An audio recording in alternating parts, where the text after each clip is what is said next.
بسم اللہ الرحمن الرحیم۔ السلام علیکم ورحمۃ اللہ وبرکاتہ۔ ناظرین کرام، سوشل میڈیا پر ایک بحث بڑی زور و شور سے جاری ہے۔ اس ویڈیو میں بندہ ناچیز اسی حوالے سے اپنے احساسات اور جذبات آپ احباب کے سامنے رکھنے جا رہا ہے۔ خبر یہ ہے کہ ضلع گجرات کی تحصیل کھاریاں میں ایک لڑکا روڈ سائیڈ ایکسیڈنٹ میں فوت ہو جاتا ہے اور اس کے گاؤں میں کوئی شخص اس کا جنازہ پڑھنے کے لیے تیار نہیں ہوتا ہے۔ وجہ صرف یہ تھی کہ یہ شخص جو تھا، یہ لڑکا جو تھا، اس کا تعلق شیعہ مسلک سے تھا۔ جی ہاں، کھاریاں کے محلہ نیو آڑا کے رہائشی اینو کا جنازہ محض اس لیے نہیں پڑھایا گیا کہ وہ شیعہ تھا۔ علاقہ کے مکینوں کے مطابق اینو جو ہے وہ نشے کا عادی ایک نوجوان تھا۔ اس کے اصل والد کا اس علاقے میں کسی شخص کو پتہ نہیں تھا، کوئی نہیں جانتا تھا کہ اس کا والد کون ہے، کیونکہ اس کی والدہ نے اس علاقے میں دوسری شادی کی تھی۔ اس کے دو چھوٹے بھائی بھی تھے، وہ بھی نشے کی عادی تھے اور وہ اس سے پہلے فوت ہو چکے تھے۔ والدہ بھی پہلے فوت ہو گئی تھی۔ تو کھاریا کا یہ نوجوان جو ہے، یہ نشے کا عادی تو تھا ہی، لیکن یہ خود کو مولا علی سرکار کرم اللہ وجہہ کا عاشق کہتا تھا اور محرم کے دنوں میں زنجیر زنی بھی کیا کرتا تھا۔ بس اس کا یہی قصور تھا کہ اس کا جنازہ پڑھانے سے انکار کر دیا گیا۔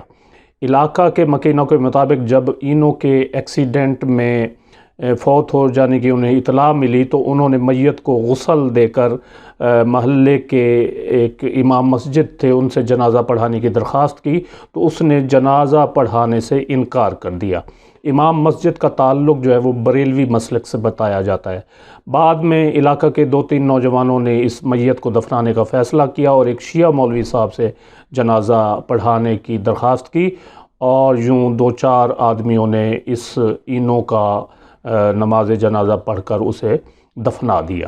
نماز جنازہ تو دوستو ادا ہو ہی جاتی ہے۔ اس کیس میں محلے کے 2-4 نوجوانوں نے نماز جنازہ ادا کر دی اور پورے محلے اور علاقے پر جو ایک قرض تھا وہ اتر گیا، کیونکہ نماز جنازہ فرض کفایہ ہوتی ہے۔ جو اگر محلے یا علاقے کے 2 آدمی بھی پڑھ لیں تو پورے محلے یا علاقے کی طرف سے ادائیگی ہو جاتی ہے۔ لیکن کسی شخص کا مسلک کی بنا پر جنازہ پڑھنے سے انکار کرنا، یہ کیا ایک مسلمان کو زیب دیتا ہے؟ میں کوئی مفتی نہیں ہوں، عالم دین نہیں ہوں، میں بس محض ایک طالب علم ہوں، لیکن میرا ایک سوال ہے علماء کرام سے، اہل علم کی خدمت میں، اہل علم حضرات سے، کہ حضور نبی اکرم صلی اللہ علیہ وسلم جس کے ہم امتی ہیں، جن کا ہم کلمہ پڑھتے ہیں، کیا ان کی یہ تعلیمات ہیں کہ ان کی امت جو ہے وہ مسلکوں میں اور فرقوں میں تقسیم ہو جائے؟ کیا نبی اکرم صلی اللہ علیہ وسلم کے مبارک دور میں سنی شیعہ کی تقسیم تھی؟ کیا صحابہ کرام رضوان اللہ تعالی علیہم اجمعین سنی شیعہ میں بٹے ہوئے تھے مذہبی لحاظ سے؟ کیا بعد میں تابعین اور تبع تابعین کے دور میں بھی یہ تقسیم تھی؟ یقیناً نہیں تھی، صرف سیاسی لحاظ سے تقسیم تھی۔ حضرت علی کرم اللہ وجہہ اور حضرت معاویہ رضی اللہ تعالیٰ عنہ کے درمیان جو جنگیں ہوئیں ان میں لوگ تقسیم ہوئے۔ کچھ لوگ حضرت علی کرم اللہ وجہہ کے حمایتی اور طرفدار تھے اور کچھ لوگ حضرت معاویہ رضی اللہ تعالیٰ عنہ کے حمایتی تھے۔ سیاسی لحاظ سے ایک تقسیم ضرور تھی، لیکن مذہبی لحاظ سے کوئی تقسیم نہیں تھی۔ یہ سنی، شیعہ، دیوبندی، بریلوی، وہابی، اہل حدیث، یہ بات کی تقسیم ہے۔ اب اگر آپ، ہمارے ہاں یہ مسئلہ بڑا یہ پیدا ہو رہا ہے کہ اب اگر آپ کسی کو اپنا تعارف یہ کہہ کر کرائیں کہ میں بھائی صرف مسلمان ہوں، تو اگلا بندہ اصرار کرتا ہے کہ آپ سنی ہیں، شیعہ ہیں، دیوبندی ہیں، بریلوی ہیں، کیا ہیں؟ آگے سے وہ شخص جواب دیتا ہے کہ بھائی میں صرف مسلمان ہوں، تو دوسرا شخص کہتا ہے نہیں، آپ کا تعلق کسی نہ کسی فرقے یا مسلک سے ضرور ہوگا اور آپ کسی نہ کسی مسلک کے عالم دین کو فالو تو ضرور کرتے ہوں گے۔ اب اگر کوئی شخص یہ کہے کہ میں مسلمان ہوں تو دوسرا شخص اعتبار ہی نہیں کرتا اور آپ کو اپنے آپ کو چاروں ناچار کسی نہ کسی مسلک سے جوڑنا پڑتا ہے، تب جا کر آپ کی کہیں جان چھوٹتی ہے۔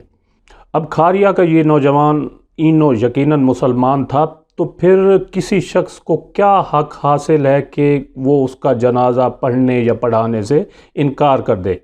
حالانکہ ہمارے پیارے نبی آقا و مولا حضرت محمد صلی اللہ علیہ وآلہ وسلم کے نے جو مومن کے مومن پر جو حقوق بتائے ہیں، ان میں ایک حق یہ بھی ہے کہ اگر کوئی مسلمان مر جائے، فوت ہو جائے، تو دوسرے پر اس کا حق ہوتا ہے کہ وہ اس کا جنازہ پڑھے۔ تو کیا ہم نے اس شخص کا جنازہ پڑھنے سے انکار کر کے اس کا حق ادا کیا ہے اور نبی اکرم صلی اللہ علیہ وآلہ وسلم کے فرمان مبارک پر عمل کیا ہے؟ یقیناً نہیں۔ تو پھر آخر یہ کیا ہے، یہ قصہ کیا ہے، یہ ماجرا کیا ہے؟ میرے خیال میں یہ ان تعلیمات کا اثر ہے جو ہمارے مدارس میں تعلیم دی جاتی ہے بچوں کو۔ بدقسمتی سے ہمارے مدارس میں یہ تعلیم دی جا رہی ہے کہ ایک دوسرے سے آپ نے، دوسرے مسلک کا جو ہے وہ آپ نے اس سے ہاتھ نہیں ملانا، میل جول رکھنے سے، کھانے پینے سے تک منع کیا جاتا ہے، اور یہ تعلیم دی جاتی ہے بدقسمتی سے ہمارے مدارس میں۔ یہاں تک کتابوں میں لکھا ہے کہ اگر کوئی بدعقیدہ شخص مر جائے تو اس کا جنازہ نہ پڑھو۔ یاد رہے کہ ایک مسلک کا شخص دوسرے مسلک والوں کے نزدیک بدعقیدہ ہوتا ہے۔ ہمارے گاؤں میں بھی ایک نوجوان لڑکا تھا جس نے اعلیٰ تعلیم حاصل کی ہوئی تھی اور اس کا تعلق تھا شیعہ مسلک سے، تو وہ فوت ہو گیا۔ تو چونکہ وہ گاؤں میں رہتا تھا، کسی نے اس کو صحابہ کرام رضوان اللہ تعالیٰ علیہم اجمعین کی شان میں گستاخی نہیں دیکھی، اس کو برا بھلا کہتے ہوئے نہیں سنا، اور وہ نوجوان جو تھا وہ اچھے اخلاق کا مالک تھا، ہر کسی سے اس کا میل جول تھا، اور اس کے کلاس فیلوز بھی سنی تھے۔ قدرتی طور پر اس کے سنی دوستوں نے بھی اس کا نماز جنازہ پڑھا۔ تو پھر کیا ہوا کہ ایک بہت بڑے مفتی صاحب ہیں ملک کے نامور، انہوں نے یہ فتویٰ دے دیا کہ جس سنی شخص نے اس کا جنازہ پڑھا ہے اس کا نکاح ٹوٹ گیا ہے، اور وہ اپنے نکاح کی تجدید کرے۔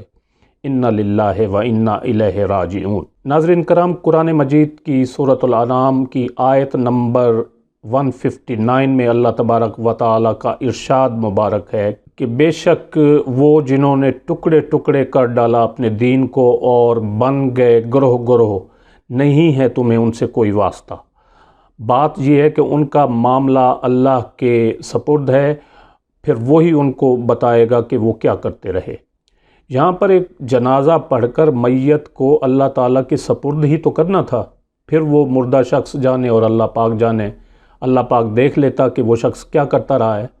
ناظرین کرام، ہمیں اپنے ان رویوں پر غور کرنا ہوگا، ہمیں ان رویوں کو ریکال کرنا ہوگا، اور معاشرے میں، سوسائٹی میں برداشت کا رویہ اپنانا ہوگا، ایک دوسرے کو برداشت کرنا ہوگا، تب جا کر ہم کہیں اس دنیا میں سروائیو کر سکتے ہیں، ورنہ ہماری داستان تک نہ ہوگی داستانوں میں۔